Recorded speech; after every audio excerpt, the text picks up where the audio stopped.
Ya, selamat datang kembali di channel Geger Spy yang menuturkan kisah-kisah sejarah yang mengambil dari buku Geger Spy tulisan Lilik Suwarmaji.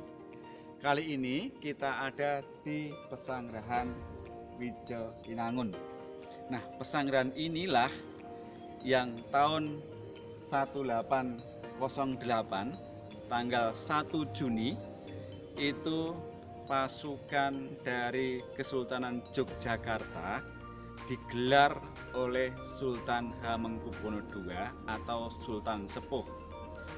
Kita lihat di sini. Ya, di sini dulu adalah sebuah semacam alun-alun di mana alun-alun itu bisa menampung 5.000 pasukan Kesultanan Yogyakarta. Jadi saat itu tahun 1808 Kesultanan Yogyakarta mempunyai pasukan itu sebanyak 10.000. Nah, setengahnya atau 5.000-nya digelar di sini. Ini sebagai reaksi dari Sultan Sepuh ketika Dendles memberlakukan maklumat di mana maklumat itu sangat menekan Sultan Sepuh karena derajat martabat kerajaan Yogyakarta telah direndahkan.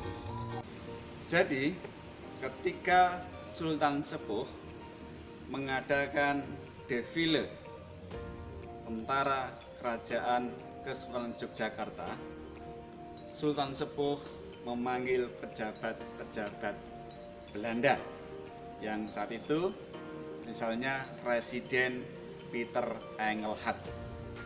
Kemudian pejabat-pejabat di bawahnya juga diundang oleh Sultan Sepuh.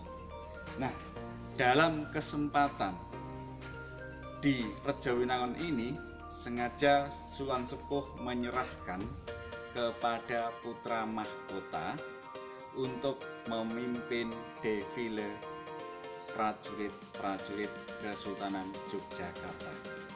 Nah, saat melaksanakan defile itu, prajurit tidak hanya untuk baris berbaris. Jadi di situ juga dipraktekkan bagaimana cara memegang tombak panjangnya dan bagaimana cara menggunakan bedil.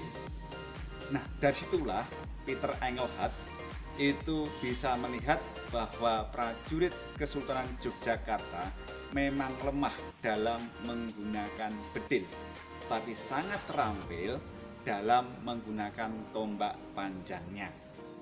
Nah, yang menjadi permasalahan saat itu ketika setelah selesai terjadi defile itu kemudian beramah tamah para punggawa Kesultanan Yogyakarta. Ketika selesai terjadinya defile itu, putra mahkota mulai berulah. Jadi dia ketika penyuguhan hidangan dan minuman itu dia mengatakan bahwa kalian semua harus minum dengan mencampur antara teh dan susu seperti yang biasa disuguhkan orang-orang Belanda. Nah, perkataan putra mahkota ini sebenarnya sangat menyinggung Sultan Sepuh karena memang Sultan Sepuh tidak menyukai Belanda. Tetapi putra mahkota seakan-akan dengan mengatakan seperti itu pro dengan Belanda.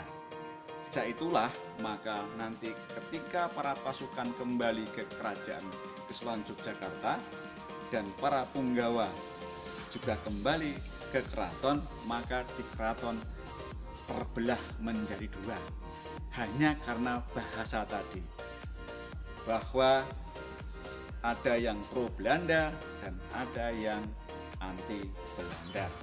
Sementara itu ketika Sultan Sepuh menggelar defile ini sebagai sinyal kepada Dendles bahwa tentara Yogyakarta siap menghadapi gempuran tentara Dendles.